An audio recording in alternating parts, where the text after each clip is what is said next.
Pokemon Generation 10 is looking insane. There's so many new leaks, rumors, and information that we know about these games. Like, the code name for these games are Pokemon Gaiok and Gaian, which is really interesting now that we know that the games are supposed to be taking place in the Cyclades, which Pokemon seems to like to take real world inspiration, and the Cyclades are in Greece. So the Cyclades are a group of islands that align with each other. So if this is true, the Pokemon game, you'll be able to go essentially anywhere you want again. You'll start off potentially in the middle and you'll work your way around to whichever island, conquering gyms, catching Pokemon.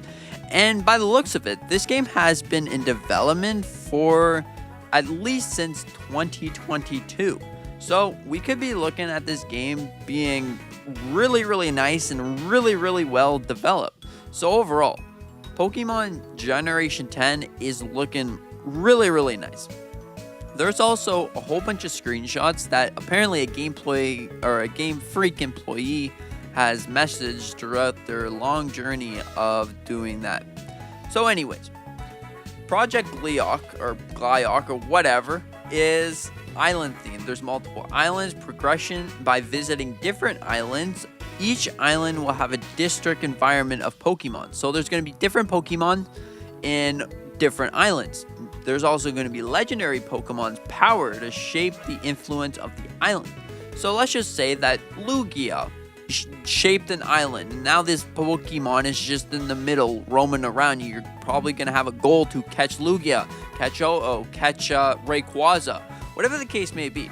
It seems to be really interesting because, like, who doesn't like island travel, you know? There's island Pokemon. Like, I honestly really did enjoy the Pokemon Sword and Shield Isle of Armor DLC. That was pretty much on an island, and you were able to go out and see. So chances are we're probably going to be seeing giant Wailords. And there's also some leaks about weather effects.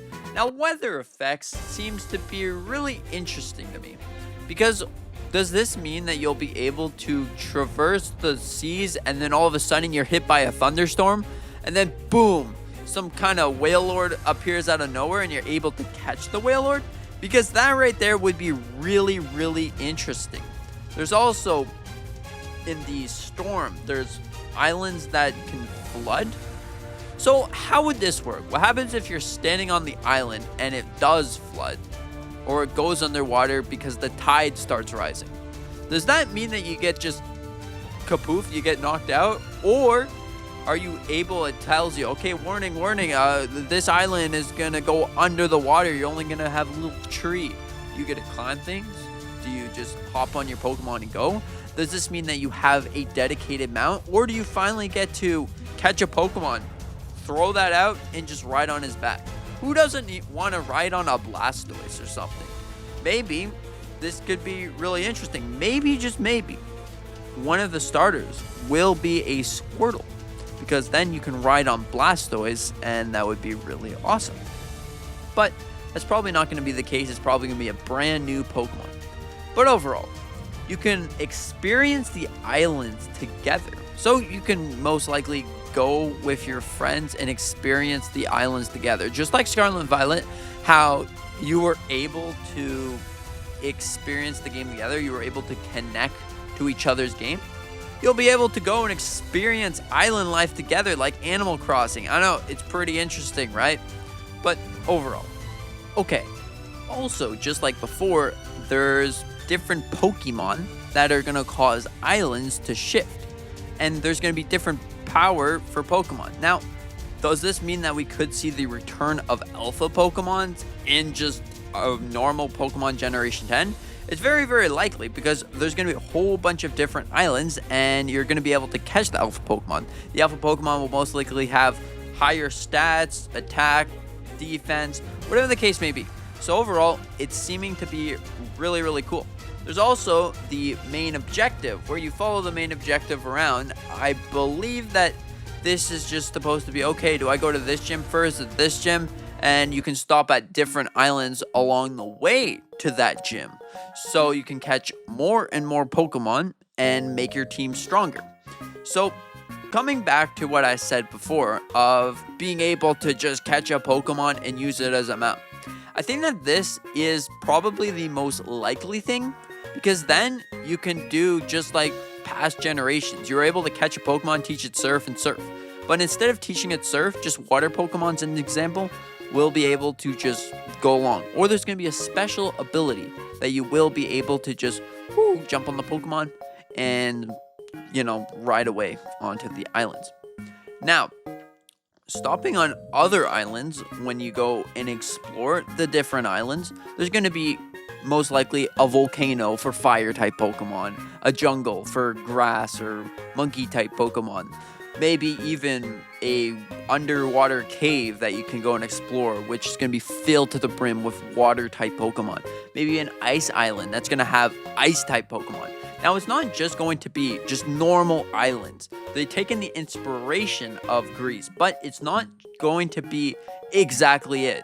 There's going to be some different islands that have different Pokemons, because the alpha Pokemon-ish, or whatever it is, a powerful Pokemon, has inhibited this island. So now it's filled with whatever the typing of that Pokemon is. So it's really cool. And the weather effects is even great because, the flooding the island, then the water type Pokemon emerge, and maybe the thunderstorm, electric type, maybe Zapdos is just going to appear. Who knows? But it's looking to be really, really cool. And, there's also supposed to be underwater temples. So, this is really, really interesting.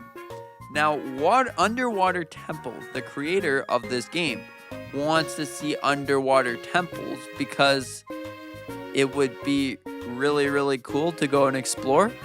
So, probably what's going to happen is you get a Pokemon and teach it dive. And you can dive to the underwater temple and find a Lugia or find whatever Pokemon lives underwater in a temple. So yeah, these are a whole bunch of leaks that I just found really interesting about Pokemon Generation 10. Are you excited about Pokemon Generation 10? Are you ready to hop into Generation 10 in 2026 to play these games? I don't know. It's looking really awesome. I'm super excited for Generation 10 because, it's Pokemon, and hopefully they take all the development time in the world to make sure that these games run smoothly, because I'm really looking forward to a game that runs buttery smooth. Anyways, what do you think about this? Do you think that Pokemon Generation 10 is looking really awesome, or do you think, well, it's looking fine, Anyways, let me know in the comments section down below. And thank you so much for watching. I really, really appreciate it. And with that being said, have a fantastic day and see you in the next one.